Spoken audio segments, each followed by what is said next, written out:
Hello everyone, welcome to the fifth part of our first chapter of history, the rise of nationalism in Europe. In this part, we are going to cover the revolutions of 1848. And you'd remember that this revolution was led by the liberals. What we read previously was the period of 1830s, where it was a great time of hunger, hardship, and the popular revolt of 1830s. So now we are moving ahead to 1848 and we'll be covering the revolutions that occurred during this period. So this was the revolution by the liberals.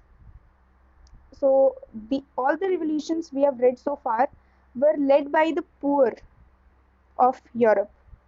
But now we'll be covering the revolution that was led by educated middle class. So whereas poor was doing their other revolution, simultaneously the educated middle class was also underway of a revolution.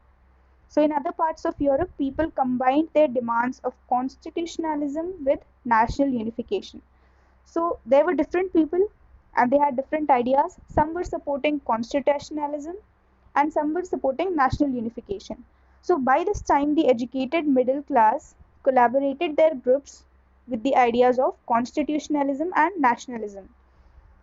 So, and what they overall wanted was that they took advantage of the popular unrest to push their demands. So, what were their demands of this liberal group?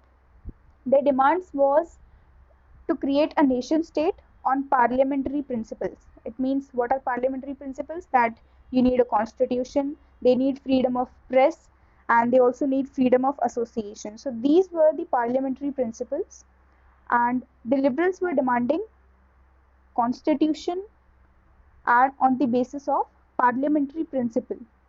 So nation state, constitution and the parliamentary principle, all these ideas got collaborated by this 1858 revolution of the liberals. So now we'll be learning about a specific country of the revolution of liberals, that is Germany, revolution in Germany.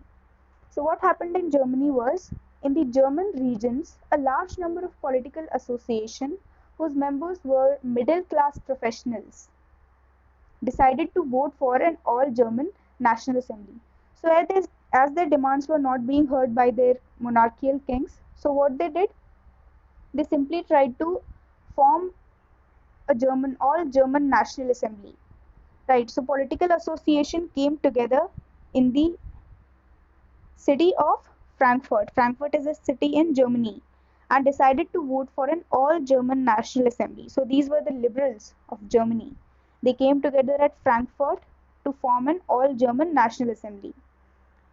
Then what happened next? On 18 May 1848, a very important date that can be asked in your examinations. 18 May 1848, and the year is 1848 and you have the date 18 May. 831 elected representatives joined the Frankfurt Parliament that was convened in the Church of St. Paul. So political association of the liberals. So this was all the revolution by the liberals. So obviously liberals were the ones to participate in these revolutions. So they came together in the city of Frankfurt of Germany and they settled to vote for all German National Assembly. So on 18 May 1848, 831 number of elected representatives, 831 people of Germany, they joined the Frankfurt Parliament. And where was it organized? This parliament was to be convened in the Church of St. Paul. So this was a question that was asked for 1 mark previous year, that where was the all German National Assembly convened? Where was the German Parliament convened, or where was the Frankfurt Parliament convened? So you have to write that this Parliament or the all German National Assembly was convened in Frankfurt in the Church of St. Paul. St. Paul is the most important name for the answer to this question. So after forming an all German National Assembly, they drafted a constitution for their country. Now, if they have formed a constitution, it means they are going to form a constitutional monarchy. So what will be upcoming rule would be of constitutional monarchy. Right. Now someone has to overtake, or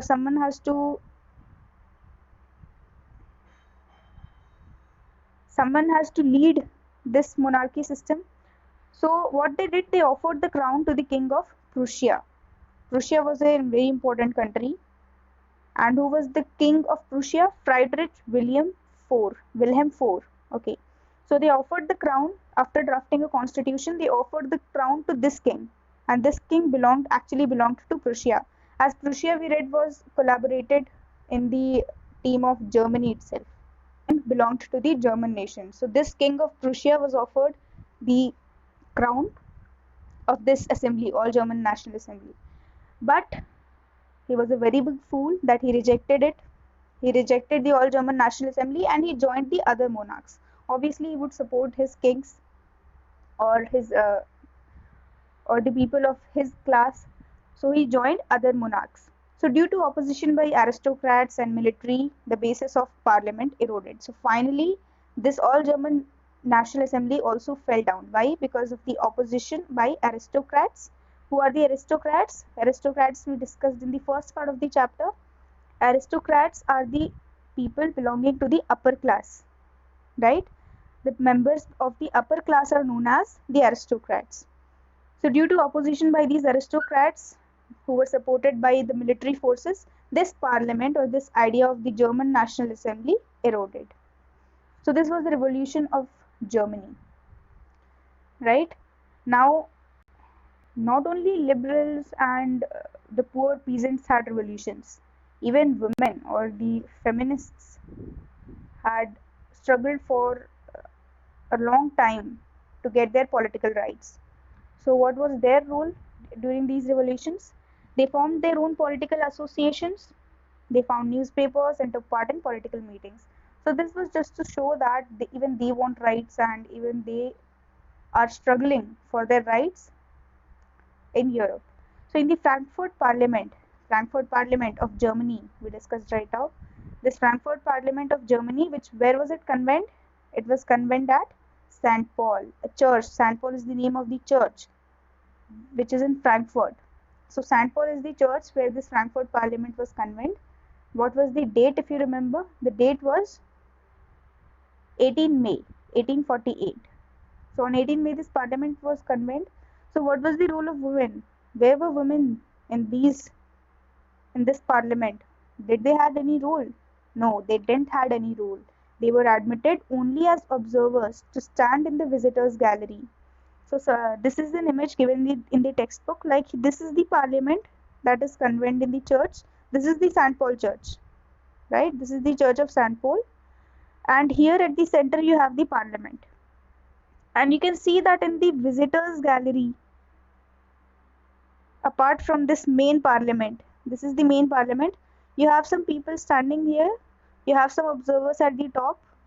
So women were only admitted as observers. They didn't participate in the parliament as the member of the parliament. So this was the conditions of women. They were not given any right to either to vote or to form any associations or to stand in elections. So women were only admitted as observers or viewers of this parliament. So despite this, they were denied to suffrage rights during the election in the assembly. So in the election of assembly too, they were denied the suffrage rights. What was suffrage? We discussed that it was the right to vote. So when the Frankfurt Parliament was convened, they were only admitted as observers. The next, we have an important term of feminists. This is related to women itself. Awareness of women's rights and interests based on the belief of the social, economic and political equality of the genders. It means anyone who supports equality of men and women or supports the rights of women is a feminist. Even the person is feminist and even the idea is known as feminist. Right, so this was our political rights to women and the revolution of 1848 by liberals. So in the next part of the chapter, we have a very important, very important as well as a very interesting topic of the making of Germany and Italy. So far we learned that these countries were divided into kingdoms, duchies and cantons. Right, so now we know them as Italy, now we know them as Germany, but they were not so long time ago. Long time ago.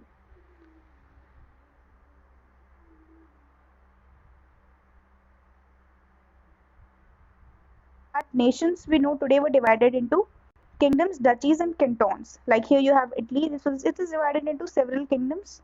Here you have Germany. No Germany exists in this map. This is the map of 18th century Europe. So there is no Germany. You can see this is divided into different small countries. So in the next part, we'll be learning that how did this Italy and this German nation unified. It means how these kingdoms came together to form these great nations that we know today as the most powerful, the greatest parts of Europe. So how did Italy and Germany came into being? This we'll be covering in the next part of the video. Thank you.